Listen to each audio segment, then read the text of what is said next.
హరీష్ అంటే మంచి బాగా అతను అంటే బాలయ్య గారి గురించా? కొడుకు గురించి బాగా డెవలప్మెంట్ అవుతుంది. ట్రైన్ అయ్యి తీసుకొస్తారు, ఆయన కోనసీమకు ట్రైన్ తీసుకొస్తాడని మాకు ఆశ.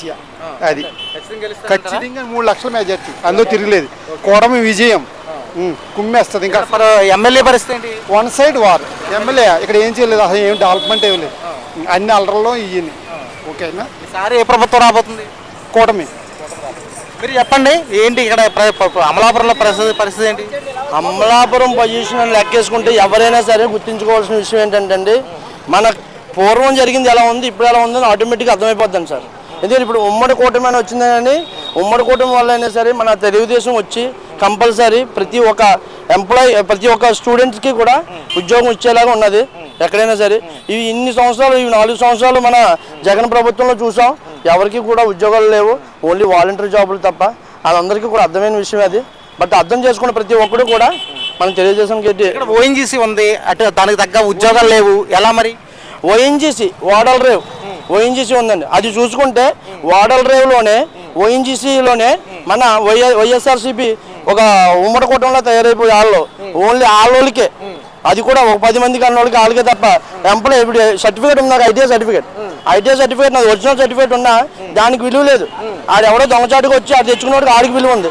అది ఏంటంటే వైఎస్ఆర్సీపీ మనిషి అంటే వాళ్ళే చూసుకున్నారు తప్ప ఒక ఎడ్యుకేషన్ ఉన్నవాడికి సపోర్ట్ చేసిన తప్ప ఎక్కడా లేదు. ఇది అందరికీ తెలిసిన విషయమే, ఇప్పటికీ కూడా తెలుసుకోకపోతే అనవసరం.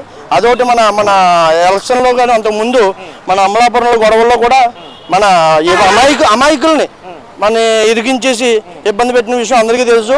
వైఎస్ఆర్సీపీ పార్టీలో ఉన్న వాళ్ళందరినీ పక్కకెట్టుకొని మామూలుగా నార్మల్ కామన్ పీపుల్స్ని ఇబ్బంది పెట్టిన విషయం అందరికీ తెలుసు.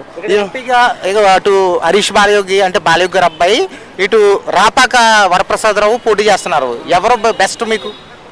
మనకి చెప్పవసరం లేదండి. బాలయోగి గారు అంటేనే ఒక పాలన మంచిది. అలాంటిది వాళ్ళ వంశం నుంచి వచ్చిన మన హరీష్ గారు మెజారిటీ అంటే ఇంక చెప్పవసరం లేదండి, తిరగలేదు. అమలాపురానికి ఎంపీ గారు అంటే మన హరీష్ కుమార్ గారే. ఇంకా అది ఇంక తిరిగి ఉద్యోగాలు ఇస్తానన్నారు, ఎంతవరకు నమ్మచ్చు? అది 100% అండి. మీకు 100% లెక్క అయిపోతే 90% నేను షూట్ ఇస్తాను అవసరం అయితే. మాది వాడల రేవులో నేను కూడా ఒక ఐటీ ఎంప్లాయీని నేను. బట్ నాకు కూడా లేదు, నేను కూడా తిరిగాను, చేశాను. రమ్మన్నారు, సర్టిఫికేట్ పెట్టుకుని తిరగడం తప్ప ఎప్పుడు కూడా లేదు. లంచాలు ఇస్తేనే వాళ్ళకి అవుతున్నాయని. హరీష్ వస్తే ఇస్తారంటారా? కంపల్సరీ అండి, పక్కండి. ప్రతి ఒక్కరు కూడా ఆడికి ఎడ్యుకేషన్ విధంగా ఆడి సపోర్ట్ ఉంటే కంపల్సరీ ఆడి ఉద్యోగస్తులే. చిరకాల వాంఛగా ఉన్న పరిస్థితి అయితే ఉంది. ఎవరు వస్తే అంటే హరీష్ మౌదరి బాలయోగి కానీ, ఇటేమో రాపాక వరప్రసాదరావు, ఎవరు వస్తే బాగుంటుంది? హరీష్ మౌదరి రావాలి. ఏం చేద్దంటారు? అంతే, బాలయ్య కొడుకు కదా వస్తాడు, చేస్తాడు. గతంలో బాలయోగి గారు ఇక్కడ అభివృద్ధి చేశారు కదా మరి, ఉంటే ఇంకా చేసి. ఆయన ఉంటే కోనసీమ రైలు ఎప్పటికీ వచ్చిందా?